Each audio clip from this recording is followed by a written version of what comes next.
बंगालमध्ये 20,200 कंपन्या बंद झालेल्या दिसतात. तामिळनाडूमध्ये 12,600 कंपन्या बंद झालेल्या दिसतात. गुजरातमध्ये 11,200 कंपन्या बंद झाल्या. कर्नाटकमध्ये 11,000 कंपन्या बंद झाल्या. तेलंगणामध्ये 9,000 कंपन्या बंद झाल्या आणि बाकीच्या राज्यांमध्ये 45,557 कंपन्या या बंद झाल्या. पण या बंद झाल्याचं कारण काय? कधी स्वच्छता मोहीम होते, काही ऑडिट दाखवत नाहीत, अजून काही गोष्टी असतात, काही फिनान्शियल क्रायसिस निर्माण होतात. अशा पद्धतीने ह्या कंपन्या बंद झालेल्या आहेत आणि या कंपन्या बंद झालेल्या असताना देखील महाराष्ट्र परकीय गुंतवणुकीमध्ये गेली 4 वर्ष 1 नंबरला. हे देखील वस्तुस्थिती आहे. आणि FDI मध्ये महाराष्ट्र 1 नंबरला आहे. हा काही सर्व सर्वे शिवसेना आणि भाजपनं केलेला नाही, तो RBIनं केलेला सर्वे आहे. त्याच्यामुळे फेक नरेटिव्ह सेट करणं हे अयोग्य आहे. उद्योग विभाग कसं काम करतोय हे महाराष्ट्रातल्या जनतेला माहिती आहे. आता थोडं येतो चाकणवर. चाकणच्या इंडस्ट्रीच्या पदाधिकाऱ्याशी बोलल्यानंतर त्यानं तिथनं काय उत्तर दिलंय हे तर सगळ्यांनी ऐकलेलं आहे. त्याच्यामुळे कोण पत्रकार परिषद घेऊन उद्योग विभागावर टीका करतो याच्यापेक्षा कुलकर्णी नामक चाकणच्या पदाधिकाऱ्यानं MIDC बद्दल काढलेले चांगले उद्गार ही आमची पोचपावती आहे. आणि चाकणच्या बाबतीत 16 तारखेला 4 वाजता मी स्वतः बैठक लावलेली आहे. मी स्वतः तिथे जातोय. तिथं त्यांना जे इन्फ्रास्ट्रक्चरसाठी काय पाहिजे किंवा अन्य जे काय पाहिजे त्या सगळ्या अधिकाऱ्यांनी घेऊन मिटिंग घेतोय. काही लोकांनी, मी हे पवारसाहेबांच्या बाबतीत बोलत नाही, पण काही लोकांनी नुसतं प्रेस कॉन्फरन्स घेण्यापेक्षा गडचिरोलीला गेलं पाहिजे. गडचिरोलीमध्ये कुठच्या कंपनीमध्ये काय गैरव्यवहार झाला आहे ते जाहीरपणे सांगायला पाहिजे.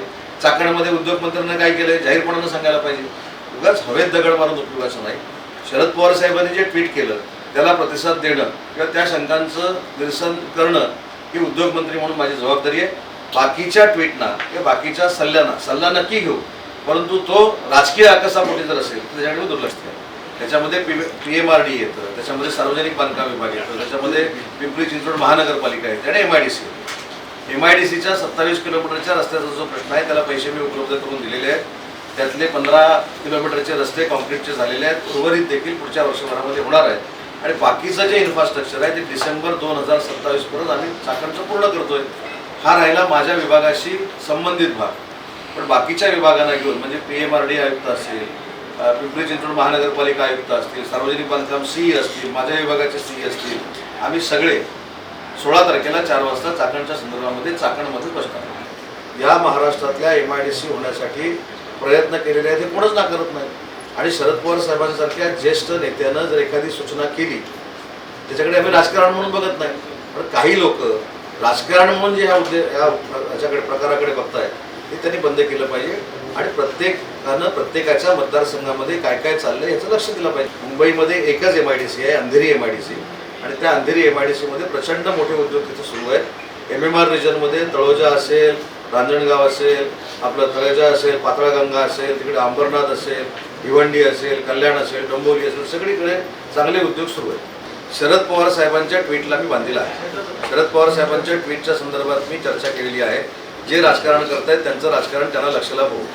पहिली गोष्ट अशी आहे की कुठचीही कंपनी स्थलांतरित झालेली नाही. मी स्वतः कुलकर्णी नामक पदाधिकाऱ्यांशी बोललो, हे तर मी जाहीरपणानं बोलतोय आणि मी कधीही असं कोणाचं रेकॉर्डिंग करत नाही.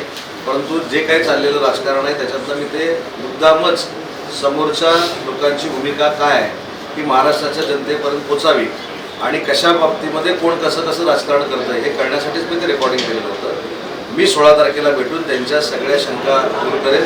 आणि त्या रेकॉर्डिंगमध्ये देखील तुम्ही ऐकलं असेल, माझी बैठक ज्यावेळी होईल त्यावेळी तुमचे 90% कामं मी मार्गी लावेल असं त्यांना मी विश्वास दिलेला आहे.